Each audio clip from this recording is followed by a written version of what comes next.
Now, it's nearly time for our best fighters to find dates for title fights before Christmas, both British and European champions and some of our world champions. They're waiting for a gap to open up and a big fight to become available. Others are holding out for a nice few quid. Some have an injury. My next guest is keeping his options and eyes open. George Groves has seen a couple of fights fall out of bed this year, but there are still plenty bubbling nicely, more than a few, to be honest with you. I saw George in the summer at the Games, and I spoke to him earlier, and I started by asking him if he enjoyed the boxing at the Olympics. Yeah, it was brilliant. That was, unfortunately for me, the only day I could manage to get down there, but that day I got to see Go win probably his best performance in the Olympics. That secured him a bronze medal, which was great. And yeah, the atmosphere there was amazing. So it was great that amateur boxing is getting that sort of following. Obviously, you're going to expect it in the Olympics, but I should imagine that's going to carry on now. Yeah, I think it has. I mean, I talked to people last week, George, at different clubs in 4 different parts of London, and they all said the same thing. In fact, 2 of them said they've had to close down, stop accepting kids. It's gone mad. And obviously, Luke Campbell, still a pal of yours? Oh, yeah, of course, Luke Campbell. I was so chuffed to bits for him. What a performance. You know, he was a clear winner for me from the get-go, and he went... Yeah. You know, no one has the pedigree. We haven't been able to match anyone's pedigree like Luke Campbell. So I'm chuffed that you're getting the recognition that you deserve and that you only really get when you get that Olympic medal. You're absolutely right about that, George. I mean, the fact he's been in the final of all 3 of the big tournaments and won 2 of them, and not only narrowly lost the world. And so that puts him in rarefied company, rarefied air. Now, George, you had yourself a fight out in California in July. It was fantastic to watch, but I would imagine not so great for your cornermen and your people that were there, because it was a great fight for possibly some of the wrong reasons.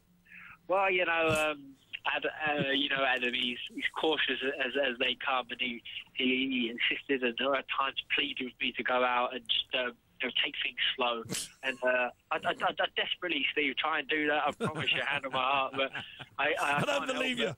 If it's there to be taken, I'll take it. There's no hanging about. So, you know, when Adam says to me, why are you throwing rear hand uppercuts, as you know, trading off with his left hook, you know, at the same time, I was like, Adam, I saw the opening, I'm taking it, no messing about. But you know, I think that having that sort of style obviously is going to hopefully endear me to the fans, and I definitely won over a pro Mexico crowd in San Jose, and obviously the big aim for me was to impress Golden Boy as well, and they were very happy. So, you know, that mission accomplished. Oh yeah, it was as I say, it was a terrific fight to watch. And by the way, George, you kept your calm with the cut, and then you finished it brilliantly. Let's not mince that. And he wasn't a walkover, the guy, was he? In all fairness, you could have thought softer touches. Exactly, you know, he'd been about. He had some real decent wins on his record. You know, and he's one of those guys who will slip under the radar. Seriously tough to take the shot. And it took some of our best punches to get him out there in the end. Yet threw in a bit of blood for a bit of cool, bit of fun. Glory, that's what everyone loves, you know. Could have done that, but it was a great experience for me, and it's something I really hope I can get more and more of. You know, obviously getting a cut it's not best on my plan. I wanted to get, you know, be as busy as possible for the rest of the year. I might have to miss out on a fight now, but as long as I'm, you know, putting in forces like that, I'm happy because I'm doing the right things. George, listen, I'm going to continue. It's not a great line. Let me just ask you this quickly. With the cut, when are you expected to be back? Is it early October, or is it even the other side of Christmas? It'll definitely be before Christmas, without a shadow of a doubt. It'll be before Christmas. I'm waiting to see on available dates. You know, sometimes I can't get my own way when I say, look, I'm fit and ready to box, but yeah, still have to wait for shows to be put together. If I'm boxing on big shows, you know, they don't come week in, week out. We've had obviously offers from Golden Boy now. They want me back out in the States as soon as possible. Obviously, I'm boxing with Frank now. Frank's going to want me out over here as soon as possible. So we'll sit down and see what's the next route, what's available.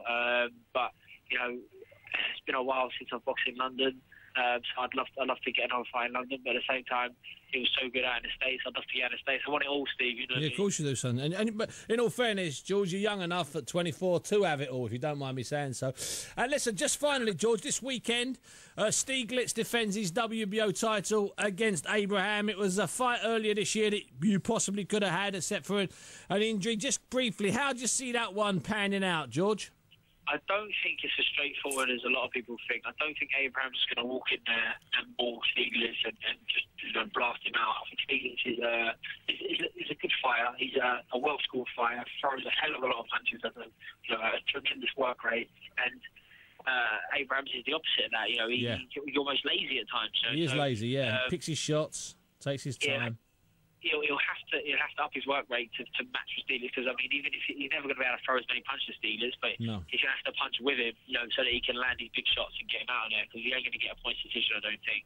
So I think it makes for a very interesting fight. We'll see how good Stieglitz's chin is, and we'll see how much Abrams has got left, because he's had some really good fights. He's had some lackluster fights as well. So it's an interesting one for me, I think.